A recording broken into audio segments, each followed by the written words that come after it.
try to play, but you're never gonna beat me. Alô você! Tudo bem, pessoal? Bacana!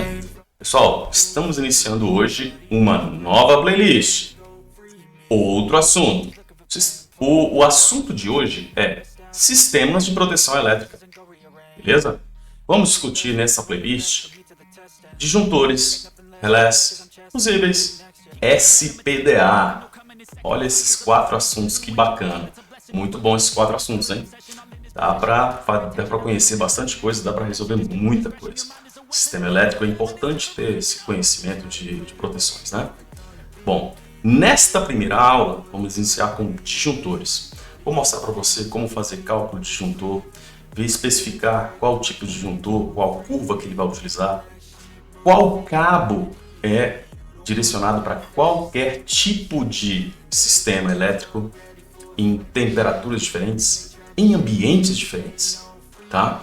Vamos sair daquela mística de que se o disjuntor é 40, então o cálculo que eu fiz aqui rapidinho deu 36 amperes, significa que eu tenho que pegar o 40 direto. Não, não é assim. Você tem que fazer o cálculo para saber qual tipo de mecanismo você utiliza, tá? Então vamos. Essa aula vai ser um pouco comprida, mas por favor, se inscreve aí no canal, compartilhe com seus amigos. Vamos ajudar todo mundo a aprender um pouquinho mais, beleza? Então, partiu para a aula depois da vinheta. Bora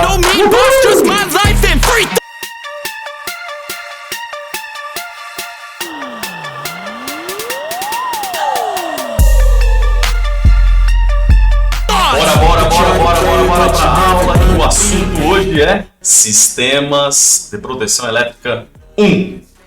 O tema de hoje é disjuntores. Então bora. Eu sou o professor Elmar. Estou aqui à disposição para te ajudar em diversos assuntos. Vamos lá? Bom, inicialmente, eu quero fazer uma revisão rapidinha aqui dessa lei de Ohm. Vamos lá? Vem comigo, ó. Primeira coisa, ó. Vamos lá. Lei de Ohm, eu tenho que lembrar da equação, né, pessoal? Vamos lá, que é U é igual a R vezes I. Potência, eu posso calcular por P é igual a I sobre U. Também posso calcular como potência I ao quadrado vezes R.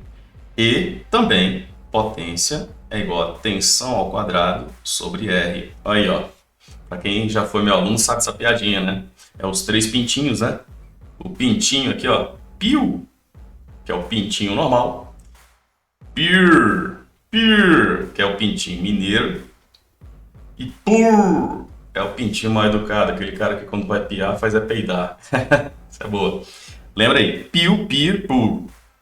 Divisor de corrente ocorre quando? Quando eu tenho um sistema em paralelo. Exatamente parecido com o que você tem aqui nesse desenho. E função de disjuntor difusível vai ser o quê? Ele vai cortar de acordo com o valor da corrente se subir acima do que ele pretende fazer essa defesa. Então, nesse sisteminha aqui, meu povo, vamos lá. Vamos verificar cada uma das situações primeiro. Ó, eu tenho aqui, ó, tensão contínua, né? É fácil ver que a tensão contínua de 120 volts, 60 ohms. Então, qual é a corrente que passa aqui em cima? Eu vou chamar de I1. I1 vai ser a tensão de 120 dividido por R, que é igual a 60. Rapidinho a gente vê que é 2 amperes, beleza? E 2 vai ser 120, que é a tensão em paralelo, dividido por 120 ohms, que eu tenho nessa segunda resistência, total de 1 ampere. E 3 vai ser 120 dividido por 30 ohms, que me dá um total de 4 amperes. Então, se eu fizer uma soma direta, eu estou verificando que a corrente aqui, ó, que a soma das correntes, como diz Kirchhoff, né? A soma das correntes que entram em um nó é exatamente a soma das correntes que saem de um nó. Portanto, eu tenho aqui um total de 7 amperes. Então, a ideia inicial é que eu coloque aqui um disjuntor que tenha que ser no máximo 7 amperes. Um disjuntor de no máximo 7 amperes. Beleza? A ideia inicial é essa, tá? Então bora que a gente vai para bastante coisa aqui na aula. Vamos que vamos, ó. Esquece dessas leis não, tá bom? Vamos lá. Conceitos de tensões. Pronto, se a gente está trabalhando com sistema de proteção, a gente tem que analisar o quê? Ó, isso aqui é um conceito inicial, tá, pessoal? Muito inicial, onde a gente pode analisar o quê? Baixa tensão é de até 1 kV, ou seja, 1000 volts. 1000 volts. Média tensão é de 1000 a 52 mil volts, ou seja, 52 kV. E acima desses 52 eu já considero como alta tensão, tudo bem? Então aqui, ó, é muito interessante você verificar a questão de transmissão e distribuição. Quando eu falo distribuição, eu penso na questão de média e baixa tensão. Quando eu falo em transmissão, a ideia é de fazer alta tensão. Isso aqui é um lembrete rápido, isso aqui é uma situação muito generalista, tá? Não vamos colocar detalhes assim, porque tem a média alta tensão, a média baixa tensão, tem toda essa situação, eu não vou colocar esse assunto geral, tudo bem? Próximo slide que você vai ver vai ser apenas alguns exemplos de como é o desenho de cada um desses caras. Então veja bem, um transformador, eu tenho esse símbolo aqui eu tenho um disjuntor, um desconectador, um contador, uma chave seccionadora, outro tipo de chave, uma chave de aterramento, seccionador de aterramento, seccionadora de aterramento. Aqui de 3 posições, aqui você tem um transformador de potência, um transformador de corrente, um tipo de para-raio, símbolo, um spark, gap, fusível, capacitor, resistor, reator e finalmente um reator shunt. Esses são aqui exatamente você ter uma ideia do que é cada tipo de desenho, tá? É importante conhecer esses desenhos para um sistema de proteção. Bom, mas quando a gente fala de proteção, a gente tem que entender a questão de proteção e coordenação. Vamos lá, ó. Para sistemas de proteção atingir sua finalidade, ele deve seguir os requisitos básicos. Vamos lá, vamos a eles. Ó. Primeiro, seletividade. Seletividade é a capacidade do sistema de proteção selecionar. A seletividade tem que selecionar a parte unificada da rede e retirá-la do serviço. Ou seja, eu vou organizar, eu tenho que selecionar o que funciona e o que não funciona.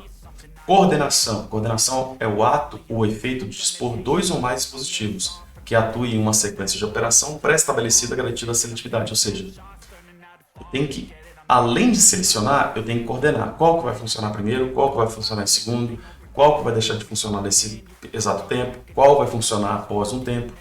Rapidez. Tem que ser rápido, tem que ser ágil. Com todos os procedimentos tem que ser rápido e ágil. Sensibilidade. Capacidade de identificar uma condição normal. Quem é que vai me dizer exatamente essa situação? É quando eu tiver sobrecarga, olha essa palavra aqui, ó, sobrecarga e curto-circuito. E eu tenho que diferenciar as duas, tudo bem? Bom, além desses temas, eu tenho um outro que é muito importante, que é a confiabilidade. Qual é a probabilidade de todos esses componentes funcionarem de forma correta? Tem que conhecer se ele tem uma probabilidade boa ou ruim de ter algum problema relacionado a cada um desses equipamentos, ok? Então, a confiabilidade relaciona à confiança, ou seja, certeza de que uma operação correta, mediante ocorrências, qualquer tipo de ocorrência, não tenha falta. E, finalmente, segurança, certeza de não haver operação indesejada. De ter não estou falando de acidente, estou falando de algum equipamento deixar de funcionar de maneira correta, beleza? Bom, além dessas situações, nós temos também questão de aspectos gerais. Vamos lá para os aspectos gerais, olha só. Primeira coisa, todo projeto de instalação deve ser feito globalmente e não setorialmente, ou seja, não... Lembra? Vamos lembrar um pouquinho da época de sua escola, quando você pensava assim, vamos fazer um assunto sobre Distrito Federal. Então você fica com a cidade do Gama, você fica com Taguatinga, você fica com a Santa Maria, você fica com o plano piloto, você fica com a Ceilândia. Não dá. Não dá para cada um fazer uma coisa bem diferente e no final fazer uma concha de retalhos. Não. O projeto tem que ser único e ele tem que ser feito de maneira global. Todo ele pensado com cada ponto, não pode ser uma coxa de retalho. Sendo uma coxa de retalho, não vai ter confiabilidade. Não tendo confiabilidade, não tem segurança. E, consequentemente, vai ter um problema sério no futuro. Tudo bem? Então, vamos lá.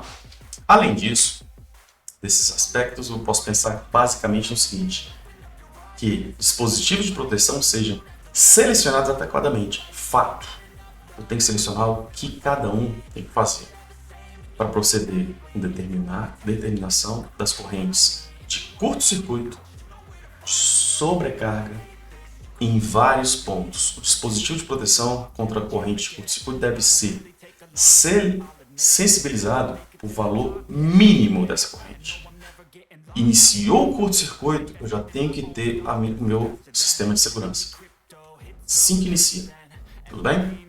Bom, então já falamos de sobrecarga, vamos pensar de sobrecorrente e verificar o que é sobrecarga e curto-circuito. Veja só, quando eu falo de sobrecorrente, é uma corrente cujo valor excede o valor nominal. Excede todo o valor nominal. Então eu posso ter de duas maneiras. Primeiro, sobrecarga. Imagina o seguinte, ó, que são os meus amiguinhos elétrons, ó. Os elétrons estão caminhando aqui, simbolizando essa corrente elétrica. Então a sobrecarga é o quê? É um termo geral que pode ser considerado como uma corrente elétrica acima da corrente nominal projetada. É acima. Observe que essa ponte aqui está começando a ter uma imperfeição. Então, esta sobrecarga significa passar uma corrente acima do valor que eu calculei desde o início. Ok? E o curto-circuito seria o quê? Uma sobrecorrente que ressalta de uma falta de impedância insignificante entre esses condutores. Ou seja, aqui é uma pancada, vai ser uma corrente extremamente alta que vai passar de maneira rápida, sem que eu tenha condições de ter um procedimento coerente. Tudo bem? Vamos lá. Aí a gente entra nos disjuntores. Disjuntores são o quê? Dispositivos que garantem simultaneamente a manobra, olha que palavra bonita, manobra, e a proteção contra correntes de sobrecarga e contra correntes de curto-circuito. Lembrando, vamos lembrar, sobrecarga é uma corrente alta, acima do valor nominal. Curto-circuito é uma situação que acontece de maneira rápida, que consegue acabar com todo o procedimento. Tudo bem? Beleza. Com relação a isso, nós vamos utilizar esses equipamentos. Olha aí, eu trouxe várias imagens para vocês de alguns tipos de disjuntores, que eles vão proteger os equipamentos da rede elétrica de acidentes provocados por essa alteração de corrente, seja sobrecarga ou seja curto-circuito. Em resumo, os disjuntores cumprem três funções básicas: abrir e fechar, proteger a fiação e proteger a fiação contra curto-circuito. Ou seja, a proteção ocorre contra sobrecarga e sobre curto-circuito e também ter essa manobra de abrir e fechar o fluxo de corrente. Então, vantagem: permite o religamento do circuito sem necessidade de substituição de componente. Claro, é só você mexer uma pequena chave. Caso o defeito da rede persista no momento do religamento, o disjuntor ele também vai desligar rapidamente. Muita gente que fala assim, que o disjuntor caiu. Então, no dia que alguém virar para você e falar assim, o disjuntor caiu, então entrega para ele um pau de espora e fala assim, então deixa lá escorado esse negócio aí. Brincadeira, né, gente? Brincadeira. Mas disjuntor cair não tem nada a ver, né? Assim, ele não deverá ser manobrado até que se elimine o problema do circuito. Peraí, gente. Presta atenção. Você tá lá, pum, pum, pum. E toda hora cai. Ligou, caiu. Ligou, caiu. Será que só pela sua insistência se juntou a... Não, tá bom, eu insisti demais, agora eu vou usar. Não é assim. Não é assim. É necessário você pesquisar toda a rede onde ocorre exatamente esse problema. Certo? Outra. Eu já vi muito. O pessoal vendo que disjuntor toda hora desligava, o que eles faziam? Botavam uma fita isolante para amarrar, amarrava com um cabo de cobre. Pelo amor de Deus, não faça isso. Se o cara tem a função a única função dele é desligar quando ocorre uma sobrecarga ou um curto-circuito e você segura, você está querendo que tenha um incêndio na sua casa, né? Não faça isso. Então, o disjuntor, ele é isso aqui por dentro. Vamos lá, vamos um por um. Ó. Número 1 aqui, ó, alavanca de acionamento, onde você consegue ver por fora. Aqui é o dispositivo de desarme. O 3 é o contato fixo e imóvel. O 4 é o terminal de conexão. O 5, dispositivo de disparo térmico. Olha a palavra térmico. Presta bem atenção. Térmico. Aqui eu tenho a bobina de disparo magnético, ou seja, eu estou te dando duas proteções do disjuntor. Uma de maneira magnética e a outra de maneira térmica. Aqui eu tenho a câmara de extinção e aí eu tenho todo o circuito funcionando, tá? Lembre-se, o disjuntor funciona de maneira magnética e térmica. São duas situações completamente diferentes que vai ajudar bastante. Vamos lá? Vamos lá, vou mostrar todos os detalhes. Primeiro, eu vou mostrar um pequeno funcionamento aqui. Ó. No caso de ocorrer um curto-circuito, a proteção passear através de um disparo magnético do bobinado. Espera aí. Vamos dar uma lida aqui. Ó. Na posição A, no contato da posição fechada, está na posição fechada, está bloqueada na alavanca de engate, ou seja, essa alavanca está desconectada. Ocorrendo curto-circuito, o disparo eletromagnético atrai a alavanca de engate, liberando a alavanca foice, ou seja, aqui, ó, vamos retornar que essa figura fica mais simples de ver, ela é mais aberta. Veja só, aqui ele tem um terminal de conexão, então está conectado aqui com relação à parte do térmico e aqui com relação à parte magnética. Como eu tenho uma bobina, vamos lembrar um pouquinho de um detalhe? Veja só, se eu tenho uma corrente elétrica significa que em volta dela aqui eu tenho um campo magnético. Lembra a regra da mão direita? Corrente, dedão, corrente. E vou girar a mão de acordo para onde vai o campo magnético. Então, se eu tenho essa bobina e passa uma sobrecarga, eu tenho aumento do campo magnético. Tendo aumento do campo magnético, este se torna um ímã eletromagnético. Tornando-se um ímã eletromagnético, ele vai atrair essa chave e vai desligar o sistema, certo? É um pulso depois daquele processo de eletromagnetismo. Vamos lá. Próxima situação é o funcionamento. Caso de ocorrer uma sobrecarga, a proteção funciona de acordo com o princípio de bimetal, que se baseia na dilatação de duas lâminas de metal. Bom, vamos lembrar um pouquinho da física. Existe a situação que quando eu tenho dois metais ligados, cada tipo de metal existe um calor específico diferente. Existe um coeficiente de dilatação diferente. Por exemplo, eu pegar zinco e cobre, são dois elementos, dois metais, que têm dilatação térmica diferente. Um se dilata mais do que o outro com relação à sua temperatura. Então, se um vai dilatar mais, vamos supor que este dilate mais, o que ele vai fazer com esse outro cara? Ele vai, ó, vamos lá de novo, ó, presta atenção. Vou tentar mostrar para vocês aqui. Vamos lá. Eu tenho esse aqui vai dilatar menos e esse vai dilatar mais. Então, ele dilatando mais, ele vai fazer esse movimento. Ou seja, eu posso ter um contato elétrico com essas duas bobinas. Você vai entender bem já já, que eu vou trazer uma figurinha boa para você entender. Tá bom? E aí o fechamento manual é quando eu faço o quê? Quando eu movimento de maneira manual, eu desligo o contato da ligação dos dois pontos manualmente. Então veja só. Primeiras características aqui. Eu vou ter o número de polos, pode ser monopolar, ou bipolar, ou tripolar. Tem meus três exemplos. Ó. Aqui, nós podemos ter três tipos de disjuntores. Magnético, quando só tem campo magnético. Eu expliquei lá atrás, a respeito da regra da mão direita. Posso ter térmico, e posso ter termomagnético, ou seja, tem os dois. O mais utilizado qual é? Termomagnético, fato. Beleza? Então veja só. Quando eu falo de disjuntor magnético, eu tenho que pensar exatamente nisso aqui. Aqui eu tenho... Vamos lá. Aqui, ó. Deixa eu pegar aqui o mouse. Pronto, tá aqui o mouse, ó. Aqui eu tenho um campo magnético.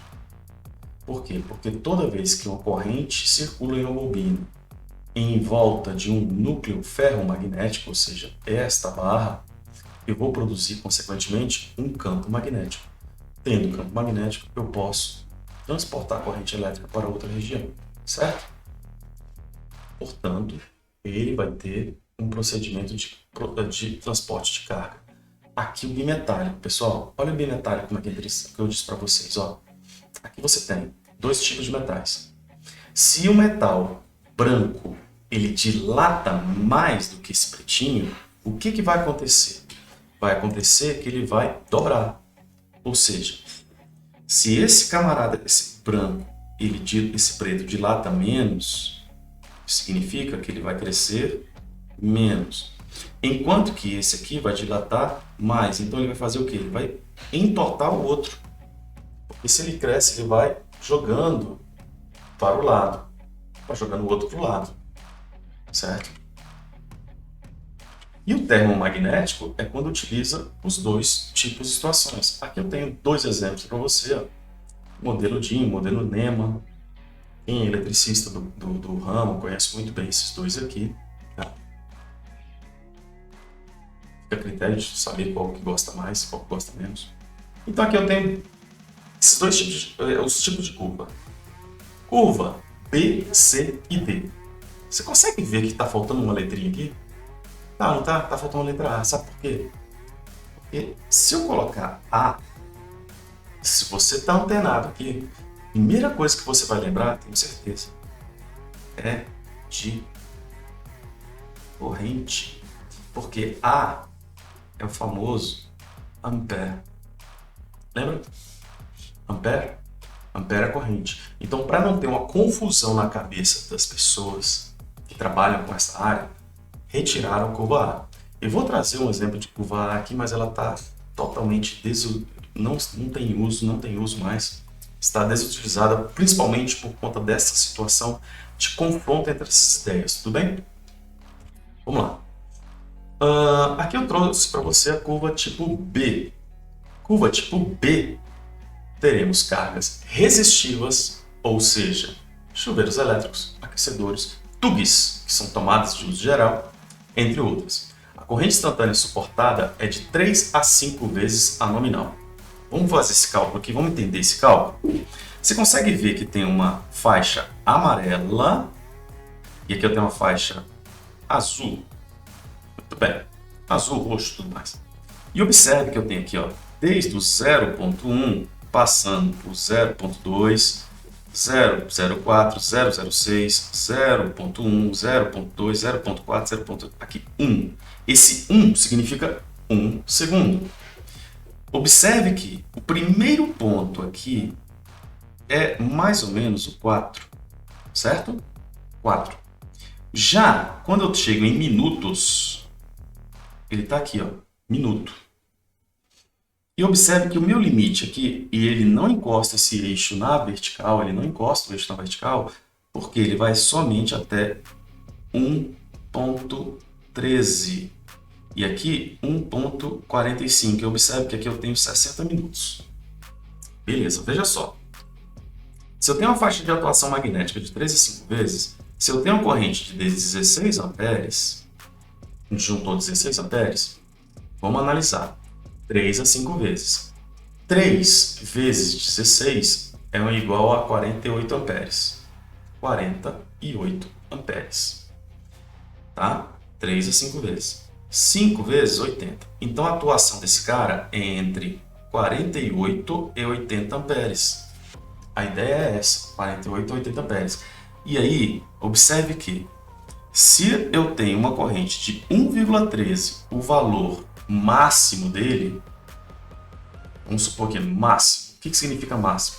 Vamos supor que o meu projeto tem aqui, vamos fazer uma conta simples, 10 amperes, tá? 10 amperes. Se esse cara chegar a 11,3 amperes, ele vai disparar? Vai, mas ele vai demorar quanto tempo? Em torno de 60 minutos. Certo? Agora, se ele atingir, meu projeto era de 10, tá, gente? 10. Se ele atingir 3 vezes, ou seja, 48 amperes, ele vai atuar em menos de 0,01 segundo. Se ele chegar a 80 amperes seria 5, então o número 5 está aqui, ou seja, ele não vai demorar nada. 0,1 segundo ele vai acionar. No caso de 10, se eu multiplicar por 3, aqui seria 30, e no caso de 5, seria 50 amperes. Tudo bem? Entendido? Mas essa é a ideia da curva, tá bom? Simplesmente isso aí. Vamos para frente. Quando eu falo de curva tipo C, ele vai trabalhar para esse tipo de coisa, motor, bomba, tudo mais, e a atuação dele é de 5 a 10 vezes. Então a faixa de atuação magnética dele é de 5 a 10 vezes o valor da corrente nominal. Então no caso aqui nós temos 16 amperes. 5 vezes 16 vai dar 80. Então ele vai atuar entre 5 e 8, que é 8 não, é 10, entre 5 e 10. Ou seja, ele vai atuar com 80 a 160 amperes, tá? Que é a atuação magnética dele. Beleza. Com relação a tipo D, você tem o quê? De 10 a 20 vezes. 10 a 20 vezes significa o quê? Será 16 amperes, 160, 320. Então, observa aqui, ó, 10 a 20 vezes. Está nesse espaço aqui. Então, ele vai atuar quando chegar a 160 amperes ou 320 amperes. Grandes motores, transformadores, máquinas de solda, é esse tipo de coisa que se utiliza o tipo D. Tudo bem? Bom, a identificação de curva de disparo está estampada no corpo do disjuntor. Olha aqui o desenhozinho que eu aumentei aqui. Esse cara é do tipo C e o valor nominal dele é 16, certo? 16.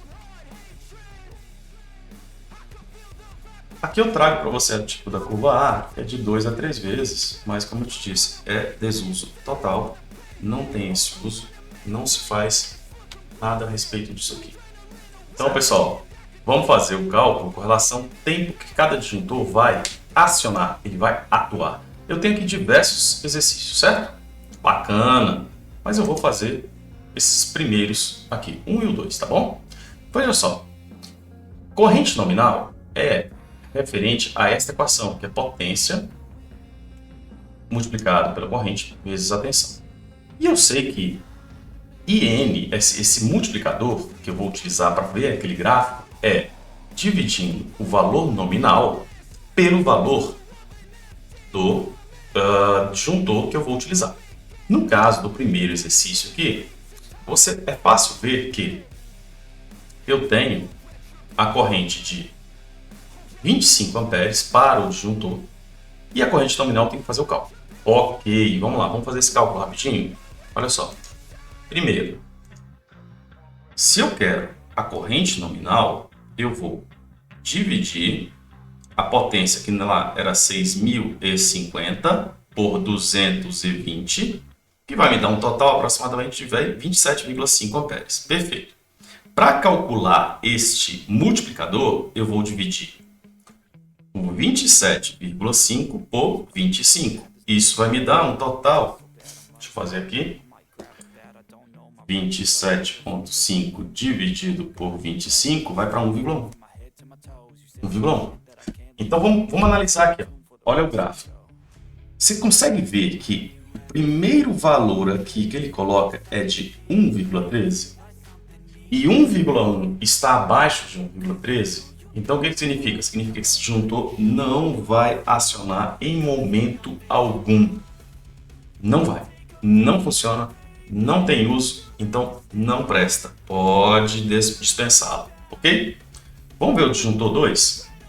No disjuntor 2, eu tenho que calcular esse n, que vai ser 11.000 dividido por 220. Deixa eu fazer aqui a conta rapidinho. Dá um total de 50 amperes. 50 amperes. Então, esse multiplicador vai ser 50 dividido por 25, que me dá um total de 2. Então, vamos lá. Indo lá para o gráfico, você consegue ver o número 2 aqui embaixo? Que é justamente esse multiplicador. Se você subir a linha, vem, o primeiro ponto que acho amarelo é um pouco acima de 10, certo?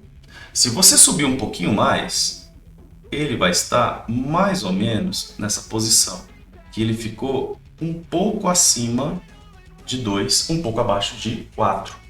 Ou seja, ele vai atuar mais ou menos em praticamente 11 segundos, entre 10 e 11 segundos, e aqui em torno de 3 minutos. E aí eu vejo que ele vai ter esse tempo para atuar. Tudo bem? Bom, é interessante colocar outro disjuntor ainda. Ele funciona? Funciona. Mas ele vai ter um tempo de atuação de 11 segundos. Em 11 segundos pode acontecer bastante coisa, né, pessoal? Interessante é você ficar até essa parte de 1 segundo. É o mais coerente possível. Tudo bem? Perfeito. Vamos para frente?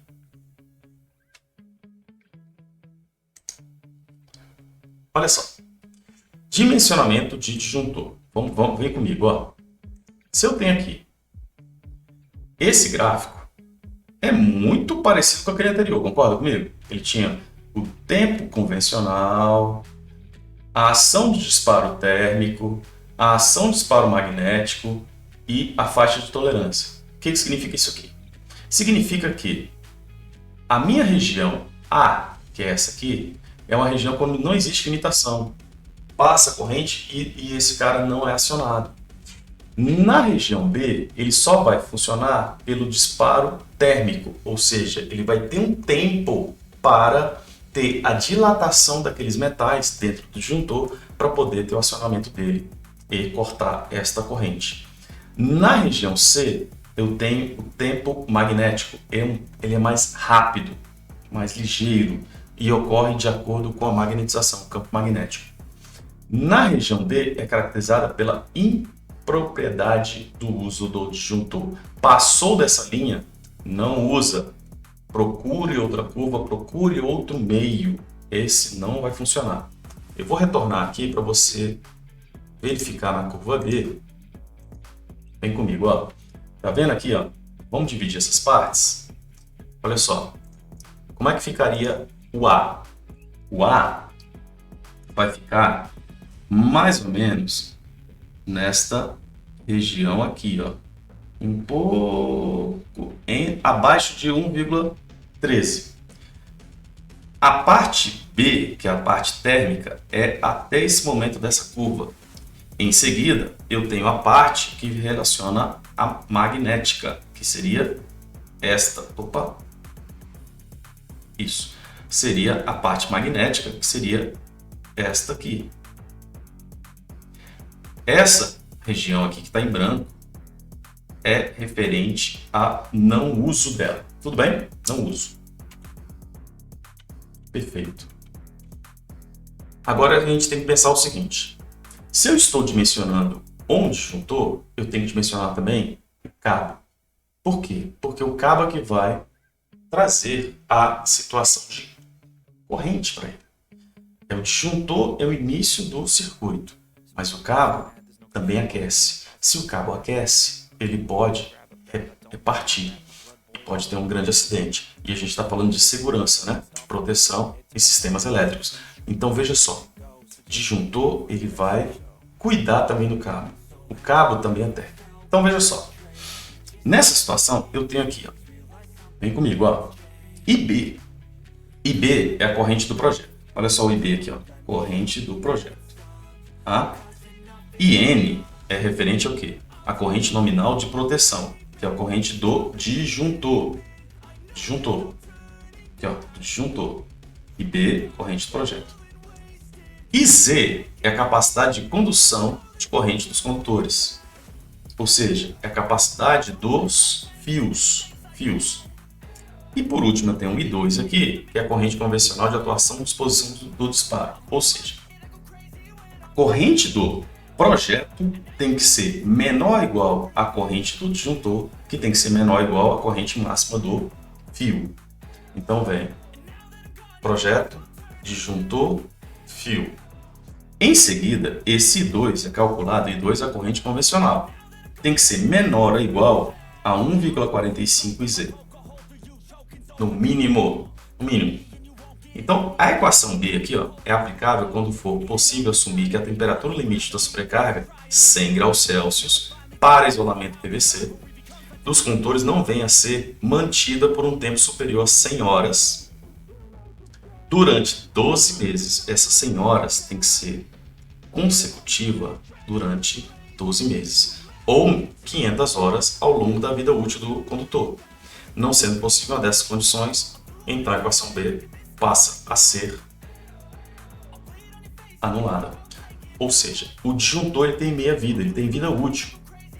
O que significa isso? Ele tem 500 horas de uso, não é 500 horas de uso contínuo, é 500 horas de uso com sobrecarga ou curto-circuito ou sobrecorrente. Tudo bem? Pode acontecer 100 horas durante 12 meses. Então, se eu tiver 500 horas, 100 horas, se 100 horas já teve durante 100 horas durante 12 meses, já acabou a vida útil. Ou pode ocorrer 99 horas no ano, 98 horas no outro ano, assim até dar um total de 500 horas. Tá? É um número difícil de ser calculado, mas tem que pensar nessa situação. Aí eu venho mostrar para vocês aqui alguns tipos de disjuntores, veja só. Aqui eu tenho a curva B, aqui a curva C, aqui curva B de novo, curva C, curva B e curva C. Aqui para um polo, essa parte para 2 polos e aqui a parte para 3 polos. E aí cada um desses correntes do disjuntor, que é o IN, tem o seu valor organizado e uma numeração de série, certo? Ok. Agora a gente vai dimensionar, vamos quase chegando no final, vamos dimensionar tipos de disjuntores. Olha só, um circuito de tomada de uso geral com potência total de 1900 watts com tensão de 220 volts. Beleza. Eu tenho que fazer o pio, vou achar 8,636 ampere. Aplicando a tolerância de 15%, isso é bom fazer? Não. Esse é o tipo de coisa que não é bom fazer. Não faça esse tipo de coisa. Isso não é bom. Não é bom. Não é bom. Bom? Não. Não pense nesse negócio de tolerância de 15%. Fora. Você tem que fazer o cálculo todo. Até porque, se você está estudando para ser um eletrotécnica ou mesmo engenheiro, pô, tu não vai ser só um cara que vai desencapar fio, né? Você tem que estudar, você tem que calcular, beleza? Vem comigo, ó. Isso não é legal. Não é legal. Agora vamos pro certo. Olha que história, olha que coisa linda, ó. Vou precisar de ajuda, hein? Vamos lá. Um circuito com aparelho de potência de 7.500 watts, instalado em uma tensão de 220 volts, com um condutor isolado PVC, ou seja, os condutores dele é do tipo PVC isolado sobre parede. Sobre a parede. Ele não está dentro da alvenaria, ele está sobre. Primeiro, qual cabo disjuntor devo utilizar com segurança? Essa palavra é importante, com segurança. em um local com temperatura ambiente média de 40 graus Celsius. Temperatura ambiente média, ou seja, pode chegar um momento de 50 graus Celsius? Pode. Pode ter um momento de 30 graus Celsius? Pode. Mas a média anual deste ambiente é de 40 graus Celsius. A uma distância de 50 metros, certo? Vamos lá. Você tem que seguir todo esse procedimento aqui, pessoal. Primeiro, calcular a corrente do projeto. Depois, verificar o tipo de eletroduto pela temperatura, tabela 33. A gente vai para a NBR já, tá? Já vou mostrar a NBR para você. Verificar a quantidade de circuitos do mesmo eletroduto na tabela 36, 37, 38 ou 39. Isso dependendo do tipo de eletroduto. Tudo bem? Depois, verificar o valor dos fatores de temperatura da tabela 40. Olha o tanto de tabela que é importante. E agrupamento na tabela 42. E então multiplicar. Verificar depois qual condutor da tabela 36 pode ser usado multiplicando o fator de correção encontrado em 4. Beleza? Então vamos que vamos, olha só. Primeira coisa que eu tenho que fazer, calcular qual vai ser a corrente do projeto. Eu tenho 7.500, então vem comigo, ó. 7.500 dividido por 220. Eu vou ter um total de aproximadamente 34 amperes. Beleza? Então, olha só. Primeira coisa, achei isso aí. Agora eu tenho que ir na tabela. Pessoal, tá aqui a tabela, ó.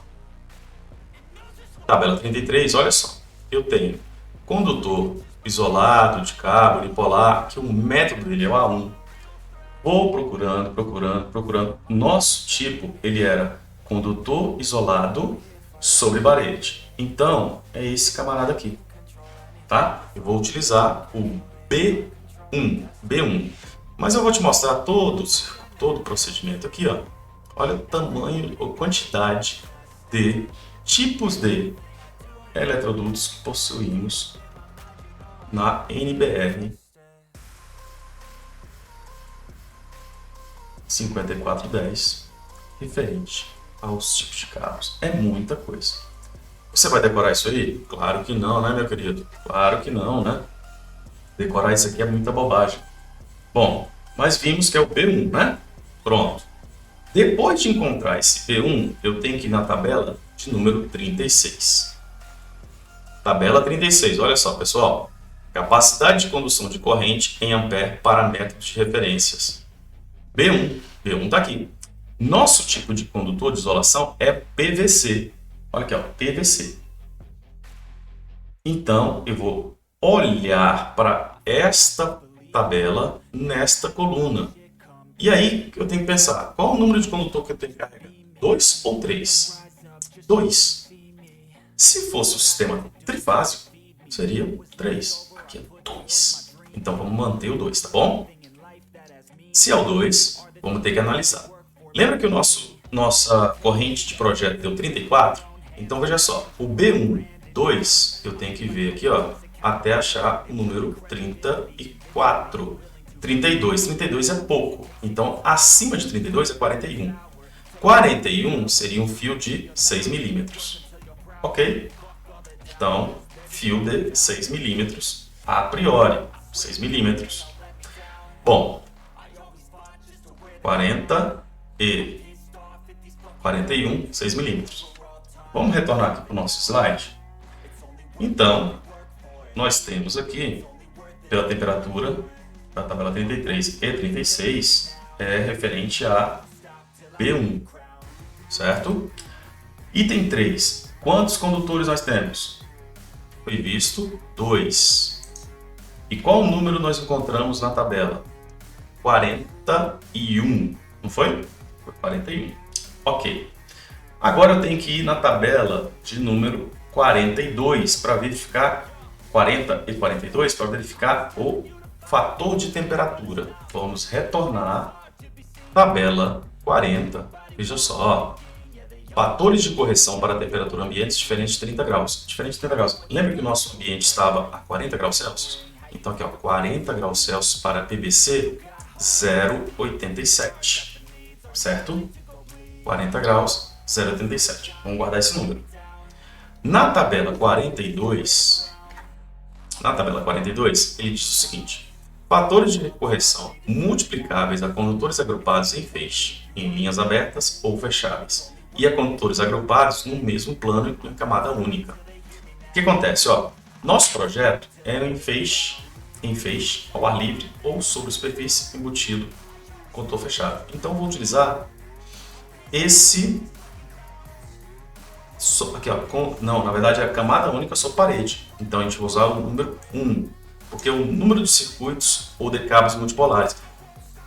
Acontece, lá na tabela 36 nós utilizamos 2 porque não é trifásico. Se fosse trifásico eram 3. Aqui eu vou ter somente um aparelho. Ele me especificou no exercício que era somente um aparelho. Então, se é um aparelho, eu vou usar o número 1 para camada única sobre parede, que é o caso do nosso tipo de fio, P1, eu vou usar número 1. Então, retornando ao nosso slide, nós vamos ter aqui o seguinte. A tabela vai ser... Vamos utilizar na tabela 40, 0,87, na tabela 42, 1, multiplicando 0,87 vezes 1, dá um total de 0,87. Perfeito. Agora, lembra que na tabela 36, nós verificamos que o disjuntor era 41? Pronto. Se você multiplicar 41 vezes 0,87, que é o fator de temperatura, multiplicado pelo agrupamento, você vai ter 35,67. Agora analisa comigo. 35,67. Veja só. Por que eu não vou poder usar esse aqui? Por conta desta outra situação aqui, Essa situação aqui, IB tem que ser menor ou igual a IN. Lembra o que é IB? É o nosso projeto, certo? Projeto. Nosso projeto deu quanto? 34. Então, vamos rabiscar aqui. Nosso IB deu 34, até aqui, 34,1 aproximadamente. O disjuntor que eu peguei, número 41, ele vai me dar um valor de 35,67, certo? Quando eu for pegar o cabo, ele tem que ser um valor abaixo desse, o IZ tem que ser abaixo. Que cabo nós pegaríamos? Nós pegaríamos um cabo de 6 milímetros. Vamos lá, vamos voltar para o de 6 milímetros. Por que eu peguei aqui 40, meu povo? 40 porque, pelas aquelas condições comerciais, eu vou botar aqui para você. Olha só, pelas condições comerciais, nós temos o valor 32, 40, 50. Se o projeto já deu 34, não posso pegar 32, tem que pegar no mínimo 40. E quando você pega o seu fio de 6 milímetros, nós já fizemos o cálculo lá e verificamos que com 6 milímetros, que é 41, 41 a priori é maior que 40, fato. Só que com o fator de temperatura deu 35,67. Então, não é possível isso, porque o cabo ficaria com um valor inferior ao valor do disjuntor, certo? Então, vamos retornar à tabela e verificar qual o novo fio. Vamos lá. Aqui, eu lembro que eu estou no B1, 6 milímetros, ele me deu um total de 41. Não é legal. Por quê? Porque 41 vezes 0,87 vai dar um valor de 35,67. Se eu pegar o de 10 milímetros, eu tenho 57. Mas esse 57 é um valor bruto. Eu tenho que multiplicar pelo fator de temperatura, que é 0,87. Fazendo a multiplicação por 0,87, você tem um total de 49,59. Pronto. Vamos analisar aqui. 49,59, de fato, é superior a 40, que é do disjuntor. que é superior a 34,1, que é a do projeto. Beleza. Até agora tudo bem. Segunda condição que a gente tem aqui, ó. O I2 é do início do disjuntor, tem que ser menor ou igual a 1,41 IZ. I2, 40 vezes 1,45 é 58. 58 é inferior a 49,79 vezes 1,45? Sim, porque dá 71,9. Beleza, então achamos um fio de 10 milímetros quadrados do tipo B1 para ser utilizado em 40 graus Celsius. Mas espera aí, falta isso aqui, ó, 50 metros. Será que essa distância vai influenciar? Aí a gente tem que fazer a segunda análise. Vamos para ela? Vamos lá. Cálculo de distância. Bom, nós temos já esses números, né? Guarda esses números aqui, ó, que é do IZ, do IN, do IB, do I2. Perfeito. Vamos analisar. Como é que calcula essa distância? Eu tenho que lembrar da segunda lei de Ohm. Segunda lei de Ohm é resistência igual a resistividade multiplicado o comprimento dividido pela área. Então eu quero achar esta área. Já carregou aqui para vocês a equação, onde eu escrevi essa área, passei para o outro lado dividindo, e aqui esse R, observe que não tem R aqui. Sabe por quê? Porque se U é igual a R vezes I, eu posso dizer que R é igual a U sobre I. Perfeito. Só que esse R está passando para cá dividindo, então vai ficar 1 sobre R. 1 sobre R é o inverso, é I sobre U. Certo? Então aqui, ó, você tem a resistividade. Resistividade significa o quê, pessoal? Cada tipo de material tem uma resistividade diferente, tá? Ouro tem um valor, cobre tem um valor, então cada tipo de fio tem um valor diferente. L é o comprimento que eu quero. IB é a corrente que eu vou utilizar, tá? U é a tensão. Esse 4%, de acordo com a NBR que nós estamos utilizando, diz o seguinte, que é aceitável que tenha na sua região até 4% de queda de tensão. Então, isso aí é aceitável. Então, a gente vai utilizar esse 4% aqui. Depois vou multiplicar tudo por 100 para achar os valores em milímetros quadrados, tá? E outra coisa, observe também esse número 2 e esse número raiz de 3. Raiz de 3 significa que é trifásico. 2 é para bifásico. Nós vamos utilizar esse procedimento aqui porque é o termo que a gente iniciou. Lembra que na tabela 36 foi o B1 com 2, não com 3, 3 seria trifásico? Beleza. Então vamos lá.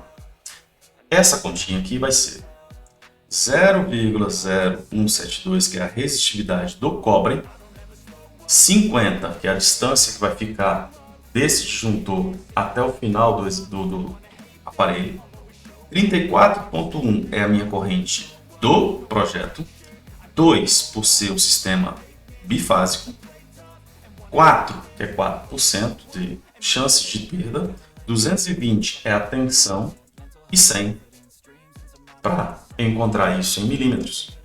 Portanto, eu tenho esse valor. O que é que nós vamos aqui considerar então nessa situação? Nessa situação, você vai analisar. Pensa comigo. 6,665 milímetros quadrados. Aquele primeiro, vamos voltar na tabela, 6 milímetros, ele deu o valor de 6,665, ou seja, tem que ser superior a 6 milímetros. Então, mesmo que não tivesse fator de temperatura, só pela distância, aqui não ia funcionar esse cabo de 6 milímetros. Realmente eu tenho que ir para o de 10 milímetros. Então, 10 milímetros é maior do que 6,665, onde eu tinha calculado lá no início. E aí, pessoal, eu vou encerrar aqui a aula. Espero que vocês tenham gostado. bem comprida, né? Nosso próximo tema será relés. Depois, disjuntores. Em seguida, SPDA. Teremos mais pelo menos 3 vídeos. São vídeos compridos, eu concordo. Mas vai ter bastante aprendizado. Espero que você tenha gostado, que você tenha curtido. Assista tudo, viaje comigo e vamos aprender. O céu é limite, tá? Um grande abraço a todos. Tchau!